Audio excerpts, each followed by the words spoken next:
পুকুরের জল থেকে রহস্যজনকভাবে এক গৃহবধূর দেহ উদ্ধারকে কেন্দ্র করে এলাকায় ব্যাপক চাঞ্চল্য।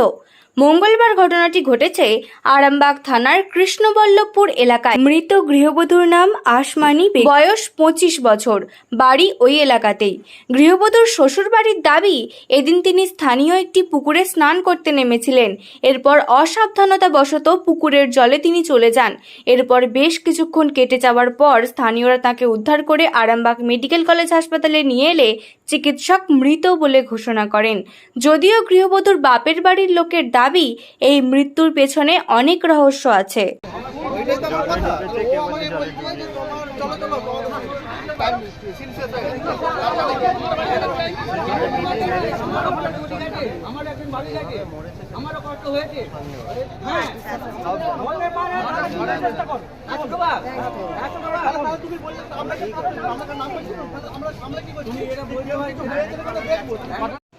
ঘটেছে বলতে পারছি না, আমার কাছে ফোন আসছে এরকম জলে ডুবে মারা গেছে।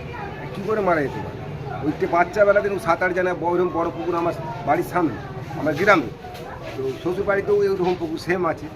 তো ওই পুকুরটা কোনে কী করে মারা, এক বিছখানে চলে যায়নি, যে বিছখানে যে ডুবে মেরে গেছে, যে দম রাখতে পারেনি, হ্যাঁ আত্মহত্যা করেছে, সে আত্মহত্যা নয়, ওই যে কোনেতে দেখাচ্ছি, মানে গ্রামের লোকেরাই দেখাচ্ছে এই কন্যারে ডুবে গেছে। পুকুরটা কত বড়? হ্যাঁ, পুকুরটা বড় পুকুর, একটা কন্যারে দেখে নিয়েও একবার হয়ে যাবে, ঝামেলা হয়ে যাবে, সে মেম্বারকে শোনানো হয়ে যাবে, এই মিলমাট হয়ে যাবে। 1 বছর মতো হয়েছে, বাইরে বিহারে লাইন সবাই আছে, যে যার আলাদা। আসমানি খাতুন মনে ফুটকা লাগছে, হতে পারে কি করে সাঁতারকা মেয়ে ডুবে যায়, সেই নিয়ে কি আবার সে কাটছে দেবে। বাড়ির পাশে একটা পুকুর ছিল, পুকুরটা হেল্পে কাটানো হয়েছিল।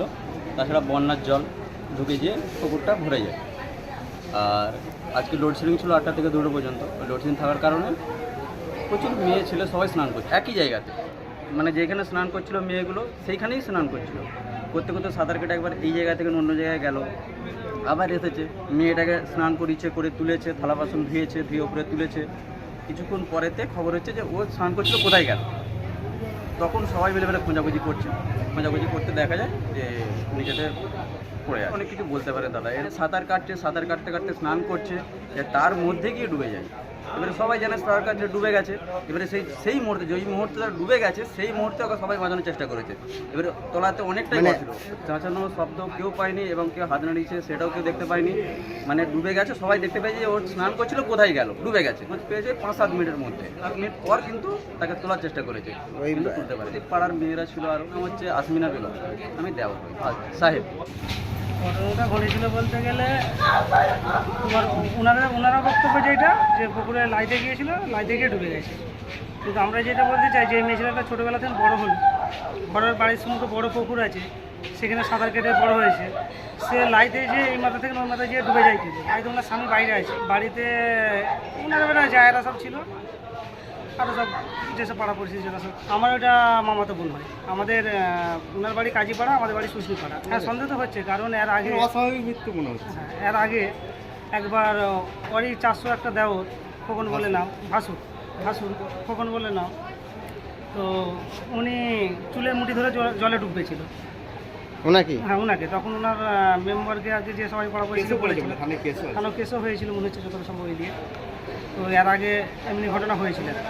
কাকুকে সন্দেহ করছি না, যতক্ষণ না পোস্টমর্টমের রিপোর্ট হয় সন্দেহ করছি না, কিন্তু মৃত্যুটা আমাদের অস্বাভাবিক মনে হচ্ছে এই জন্যই, কারণ এর আগে তো একটা দুর্ঘটনা ঘটেছে, যে আমাদের একটা ডাউট আছে, সেই জন্যই আমরা এখানে নিয়ে এসলাম। মীর আক্তার আলী। নিউ নূর সোফা সেন্টার, এখানে সমস্ত রকম সোফা পাইকারি ও রিটেলে বিক্রয় করা হয়। সমস্ত সোফা নিজস্ব কারখানায় তৈরি করা হয়। প্রোপাইটার হানিফ হোসেন খাঁ ও রুহুল হোসেন খাঁ, বড়ডোঙ্গল হাটতলা সিনেমা হলের সন্নিকটে, হুগলি। যোগাযোগ 7797170093 এবং 9382003105।